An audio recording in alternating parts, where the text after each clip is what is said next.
Welcome to the narrated presentation for Chapter 6. Ultimately, the things government does bubbles up from the public, sometimes from narrow slices of that public, quite often from well-heeled or highly mobilized advocacy groups, and occasionally from a mass groundswell such as produced the Patriot Act in the wake of 9/11. The policy-making process is how these preferences become government activities, and that is what this chapter is about.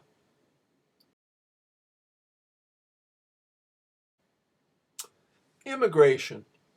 Your chapter couldn't have started with an example more in the news as the 2016 presidential race heated up in summer 2015. The immigration issue raises all sorts of questions. Who do we let in this country? From where? For what? Certain high-tech industries lust after the highly trained engineers and computer programmers graduating from universities in India or China or Taiwan. Technology companies take advantage of special visas that allow such workers into the United States when U.S. talent is insufficient, and they lobby to get more of these visas issued. What to do about those mostly Latin American but also Afro-Caribbean migrants who flee deadly tumult in some countries and or know very well that U.S. agricultural, manufacturing, and domestic service jobs are hiding in plain sight at workplaces and with well-off families happy to pay low off-the-books wages. Low wages, yes, but usually enough for undocumented workers to help out their families back home. So, for those thinking of coming across, there's a lot of upside to an illegal border crossing. But then what about the border states, such as Texas, Arizona, New Mexico, California, and Florida, where the majority of illegal entries occur?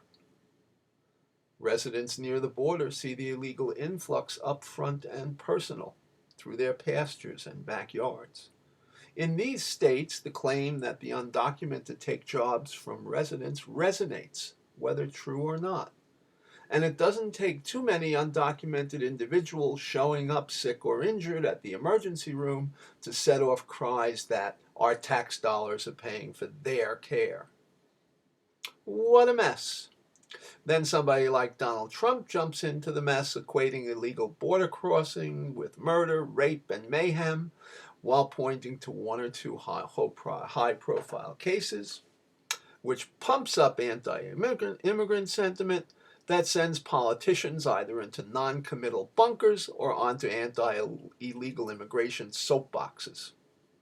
All this when, at the national level, Congress, including its most powerful members, have tried unsuccessfully again and again for over a decade with presidential encouragement to craft a comprehensive policy for the undocumented, a goal that only seems further away the noisier it gets. With Congress paralyzed and a president with little leverage beyond executive orders within existing laws, states jumped to the vacuum with laws that in Pennsylvania and Texas prohibited businesses from hiring or renting to anyone who can't prove citizenship or legal residency. A proposition passed by Arizona voters went so far as to deny bail to undocumented individuals held on charges. These moves on the state and local level raise profound constitutional questions. Key amendments talk about the rights of persons, not citizens as opposed to aliens. In addition, the Constitution delegates power over immigration policy to the federal government, not the states. So these local laws went down to defeat in the courts, but not after making rock stars of their proponents, who continue to agitate for local responses to an issue that's national in scope.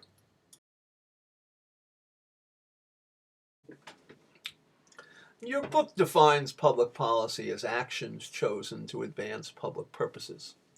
The foundation of such actions are laws, and opinions the court may render on the law's constitutionality or the degree to which administrative implementation of the law has been faithful to the law's intent. The constitutionality issue comes up all over the place with the treatment of illegal aliens. Faithful implementation was at issue in the legal challenge to the Affordable Care Act in King versus Burwell, a challenge rejected in summer 2015 by the Supreme Court. Plaintiffs had argued that a phrase in the 1,000-page law prohibited the already implemented federally run state insurance exchanges. Johnson points out that international treaties and trade agreements also constitute binding policies. In fall 2015, both the Iran nuclear treaty and the Trans-Pacific Partnership were a subject of intense struggle between President Obama, whose administration had negotiated both, and Congress, which was deeply split and being subject to intense lobbying, pro and con, on both deals. Public policies are as critical on the local level as they are nationally, even though things like the Iran Treaty get the headlines.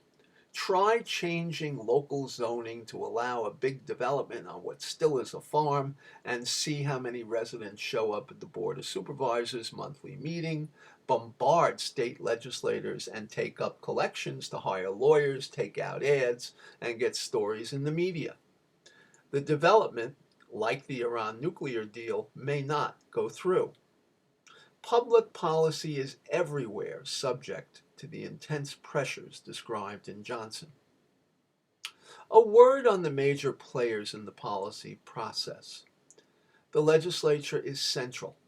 If it doesn't enact the law, the efforts of presidents or governors or mayors, interest groups, newspaper editorials, street protesters, or whomever doesn't matter, at least in the short run. What the legislature deems policy or not policy is what counts. Once a policy has been enacted into law, the chief executive enforces. He or she can't do it all, so it's administration, this agency or that board that actually carries out the policy and feels the heat first if things don't go according to plan. But for all our focus on the officials of government, they don't act in a vacuum. In fact, they act in a pressure cooker. The pressure comes from interest groups who never let up, neither when the policy is under consideration, nor when it is passed, nor when it's implemented. Anyone who doubts this need only trace the position of national union leaders with respect to the Trans-Pacific Partnership. If you want to look locally, trace the position of the American Civil Liberties Union regarding your police department's stop and frisk practices. Then see what the police union says, or what Black Lives Matter adherents say. These organizations are not looking for happy compromise or perfect policy, just a policy that is best for their supporters.